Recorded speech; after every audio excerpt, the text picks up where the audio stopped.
داداش و زنش خیلی برام زحمت کشیدن. حالا مسئولیت دخترشون با منه. الان باید قوی تر از این حرفا باشم. حتما باید لطفشون رو جبران کنم.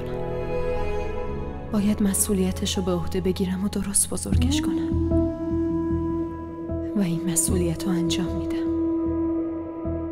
من بهت قول میدم داداش. فرهان بهم میگه با جانان ازدواج کنم. خودم از ته قلب میخوام این اتفاق بیفته، اما نمیتونم تصمیم بگیرم که اگه باهاش ازدواج کنم براش خوبه یا نه.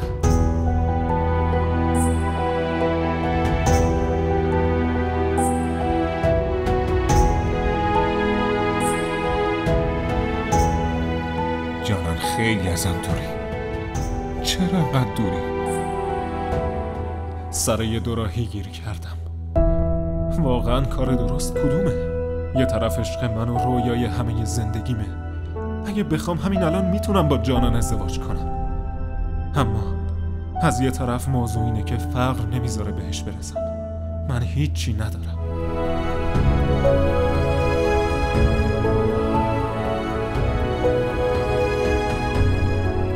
من تشنه نور تو هم. به من بتا. ببین برات چی کار میکنم. تو به همه نور میدی، پس چرا برای من تاریکی؟ من با نور تو زندم. نمیتونم درست از جانان حمایت کنم. چطور از مشکلات زندگیش نجاتش بدم؟ منتظر زمان مناسب میمونم. وقتی به اندازه کافی قوی بشم، وقتی که بتونم درست ازش حمایت کنم.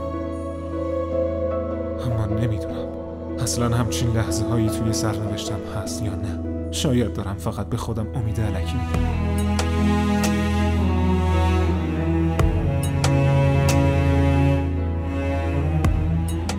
زندگی من هیچ نور امیدی نداره. من فقط تو زندگی تو رو میخوام. آخر نوشته هم یه شعر مینویسم و بعد دفتر رو میبندم. مسافرم و مقصدی دارم.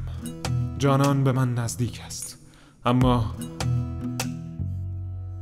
با تمام نزدیکی از نظرم دور است و غیر قابل دست. आस की नदी से खाली प्यास ही मिली है, छाँव भी दिखी तो वो भी धूप की जली है।